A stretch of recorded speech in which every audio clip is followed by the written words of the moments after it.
ওকে,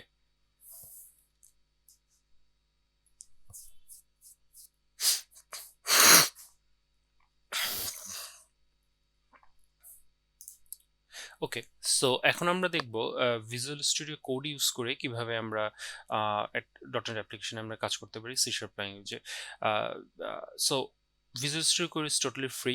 so এটা একটা new editor from Microsoft. I am not sure এটা কতদিন ধরে মার্কেটে আছে, but maybe more than 2 or 3 years. Extremely good, এবং এটার language support is very good. It's not an IDE, it's more of a basic editor এবং আইডির middle ground. Visual Studio Code দিয়ে আইডির অনেক কাজই করা যায়, স্পেশালি ভিজুয়াল স্টুডিও কোডে প্রচুর এক্সটেনশন ইউজ করা যায়। আমরা স্ক্রিনে যেটা দেখছি এখানে বেশ অনেকগুলো ফর এক্সাম্পল এক্সটেনশন আছে। সো প্রচুর প্রোগ্রামিং ল্যাঙ্গুয়েজ এবং প্ল্যাটফর্মের জন্য এক্সটার্নাল এক্সটেনশন আছে, যে এক্সটেনশনগুলো ইউজ করে ভিজুয়াল স্টুডিও কোডকে অনেকটা আইডির মতো করে ইউজ করা যায়। It has a lot of capability, এবং is very very handy, much faster start time compared to Visual Studio Code. So compared to Visual Studio. So Visual Studio Code has been really popular in developer community, not only in C Sharp, not only for people who are working in C Sharp, but also people who are working in Python, JavaScript, Go is another language, Angular for example, যারা Angular প্ল্যাটফর্মে কাজ করছে তাদের জন্য Visual Studio Code is very good. So overall Visual Studio Code is a very good platform to work on. So আমরা এখন দেখবো Visual Studio Code কিভাবে আমরা একটা প্রজেক্ট নিয়ে কাজ করতে পারি। সো এখানে একটা জিনিস বলে রাখা দরকার, সেটা হচ্ছে আমরা এখন ডটনেট আমরা এর আগে আমরা একটা প্রজেক্ট ক্রিয়েট করেছি, সেটা করেছি আমরা ভিজুয়াল স্টুডিওতে। সো ভিজুয়াল স্টুডিও যেহেতু একটা ফুল ফ্লেজড আইডি, এবং by design it hides a lot of details from developers, because এটা এখানে উদ্দেশ্যটাই হচ্ছে যত দ্রুত সম্ভব প্রোগ্রামিং স্টার্ট করা যায় সেদিকে। এখানে অনেক বয়লার প্লেট কোড করে দেওয়া থাকে, যেটা যদি আমরা কমন লাইন ইউজ করে করতে যাই সেটা অনেক ক্ষেত্রেই আমরা পাবো না, বা অনেক ক্ষেত্রে বেশ কিছুটা পাওয়া যায়, বাট ভিজুয়াল স্টুডিও যতটা প্রোভাইড করে ততটা অনেক ক্ষেত্রে আমরা হয়তো বা পাবো না।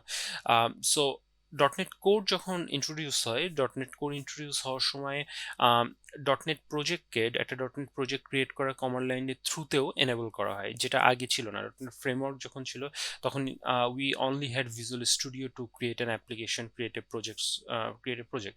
বাট রাইট নাও আমরা কমন লাইন টুল ইউজ করে আমরা সেটা করতে পারি। সেটা আমরা এখন সেটা করব, but in terms of slide, this is the slide I think আমরা একটু দেখতে পারি। So for example ডটনেট new console command দিয়ে আমরা একটা কনসোল প্রজেক্ট ক্রিয়েট করতে পারি। ডটনেট বিল্ড ইউজ করে আমরা প্রজেক্টটাকে বিল্ড করতে পারি, রান ইউজ করে রান করতে পারি, টেস্ট ইউজ করে টেস্টগুলোকে রান করতে পারি, এবং অ্যাড ইউজ করে আমরা প্যাকেজ থার্ড পার্টি লাইব্রেরিগুলোকে আমরা অ্যাড করতে পারি from NuGet.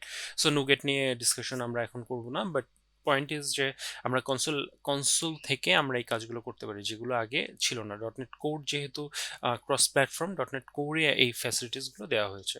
So it's pretty nice. এবং এই ডিসকাশনটা আসছে এই কারণে যে ভিজুয়াল স্টুডিও কোডে আমরা একটা এক্সিস্টিং প্রজেক্টকে আমরা ওপেন করব, যে প্রজেক্টটা আমরা কনসোল থেকে আমরা ক্রিয়েট করব, কনসোল ইউজ করে আমরা প্রজেক্টটাকে ক্রিয়েট করব।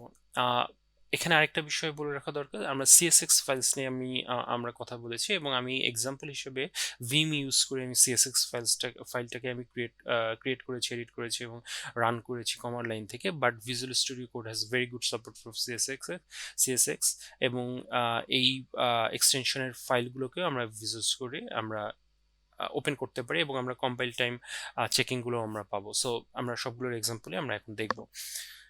তো let's get into that. So আমি এক্সাম্পল হিসাবে আমি কমান্ড প্রম্পটে আছি, রাইট? উইন্ডোজ কমান্ড প্রম্পটে আছি, এবং এটা আমরা গিট থেকেও আমরা যদি লিনাক্স ইউজ করি বা ম্যাক ইউজ করি, আমরা টার্মিনাল থেকেও আমরা একই কমান্ডগুলো আমরা ইউজ করতে পারি একইভাবে, এবং সেটাও আমি দেখাবো। তো আমি একটা ডিরেক্টরিতে আছি যেখানে there is no file. So I have dotnet install, right? So আমরা ইনস্টল আছে কিনা এবং ইনস্টল থাকলে কোন ভার্সনটা ইনস্টল আছে সেটা আমরা ডটনেট কমান্ডটা ইউজ করে আমরা দেখতে পারবো। ডটনেট -- version, So 5.0.2.11. So .NET 5, this is .NET 5, right? So .NET 5 আমার লোকাল মেশিনে ইনস্টল আছে। সো আমরা এখন .NET কমান্ড ইউজ করে আমরা একটা let's create a console application যেখান থেকে আমরা হ্যালো ওয়ার্ল্ড প্রিন্ট করতে পারবো। সো .NET নিউ নাও, অধিকাংশ ক্ষেত্রেই যেটা হয় যে আমরা কমান্ডগুলো মনে থাকে না, বা মনে রাখি না, এবং এটার জন্য কমান্ড লাইন টুলগুলো সাধারণত হেল্প ড্যাশ ড্যাশ হেল্প একটা ফ্ল্যাগ বা অপশন এনেবল করা থাকে যেটাতে অনেক ডিটেলস পাওয়া যায়। সো আমরা সেটারও একটা এক্সাম্পল দেখি। সো লেটস অ্যাজিউম যে আই ডোন্ট নো নিউ এর পরে আমাকে কি অ্যাড করতে হবে।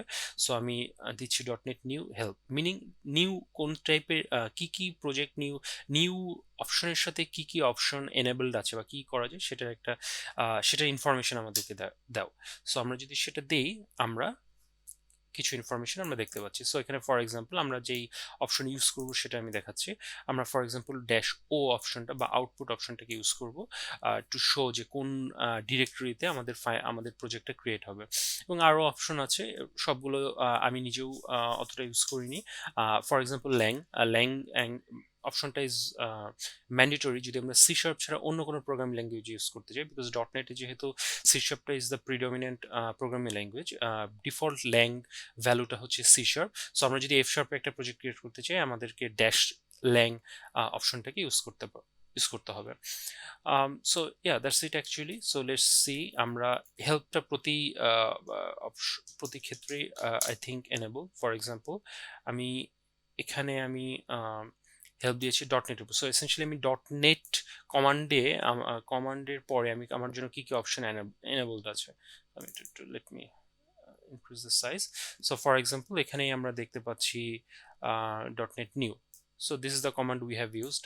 আমাদের nuget আছে, pack আছে, publish আছে। publish যদি আমি for example Azure যদি আমি পাবলিশ করতে চাই তখন আমাকে publish command ইউজ করতে হবে। restore ইউজ করতে পারি আমরা প্রজেক্টের লাইব্রেরিগুলোকে রিস্টোর করতে। আমরা নতুন করে হয়তো বা লাইব্রেরিগুলোকে আমরা কি বলবো ক্লিন করে আবার ডাউনলোড করে রিপোজিটরি থেকে অর্থাৎ নুগেট থেকে আমরা ডাউনলোড করে আমরা হয়তো বা প্রজেক্টটাকে আবার বিল্ড করতে চাচ্ছি কোনো কম্পাইলেশন এররের কারণে বা কিছু ভার্সন কনফ্লিক্টের কারণে, সেক্ষেত্রে আমরা রিস্টোর ইউজ করব।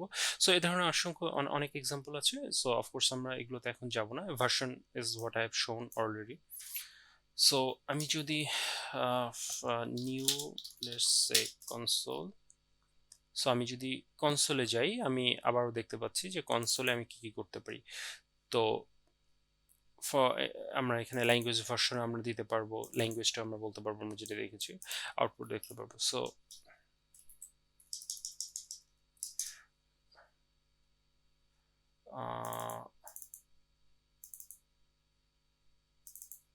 রাইট, সো আমি যেটা দেখাতে যাচ্ছি ইজ লিস্ট। তো আমরা যে অপশনটাকে এনেবল করলাম এটা আমরা এখান থেকে দেখি। So this is the option we have enable. So এখানে আমরা কনসোল একটা নিউ প্রজেক্ট ক্রিয়েট করতে পারি। বাট কোন টাইপের নিউ প্রজেক্ট আমরা ক্রিয়েট করতে পারি? আমরা যদি মনে করি আমরা ভিজুয়াল স্টুডিওর ডিসকাশনটাতে যখন আমরা প্রজেক্ট ক্রিয়েট করি আমরা অনেক রকম প্রজেক্ট দেখতে পেয়েছি। এখানে আমরা ইভেন ফিল্টার করতে পারছি। আমরা কনসোল অ্যাপ্লিকেশন ছিল, আমরা লাইব্রেরি প্রজেক্ট ক্রিয়েট করেছি, আমরা ওয়েব অ্যাপ্লিকেশন ক্রিয়েট করতে পারি সেই একই মেনু থেকে। ঠিক same capabilities R available from console also. So এখানে আমরা একটা লিস্ট দেখতে পাচ্ছি এবং এই শর্ট নেমগুলো ইউজ করে আমরা ডটনেট কমান্ডের সাথে শর্ট নেমগুলো ইউজ করে আমরা একটা পার্টিকুলার প্রজেক্ট আমরা ক্রিয়েট করতে পারবো। সো ফর এক্সাম্পল আমরা এখন কনসোলটাকে ইউজ করবো। আমরা ভিজুয়াল স্টুডিওতে আমরা ক্লাস লাইব্রেরি ক্রিয়েট করেছি, সেটা যদি আমরা করতে চাই আমরা ক্লাস লিব আমরা ইউজ করতে পারবো। ক্লাস লিব শর্ট নেমটা আমাদের ইউজ করতে হবে। WPF আছে এবং অন্যান্য অনেক কিছু আছে যেগুলোতে আমরা, যেমন ফর এক্সাম্পল আমরা অ্যাঙ্গুলার প্রজেক্টও ক্রিয়েট করতে পারি, রাইট? সো আমরা আমরা কনসোল অ্যাপ্লিকেশন ক্রিয়েট করতে যাচ্ছি। সো আমাদের কি লাগবে? আমাদের কনসোল লাগবে। সো কনসোল আমরা আগের একটা হেল্প পোর্শন থেকে দেখেছি আউটপুট ডিরেক্টরির জন্য আমাদের ড্যাশও লাগবে। সো সে হ্যালো ওয়ার্ল্ড প্রজেক্ট।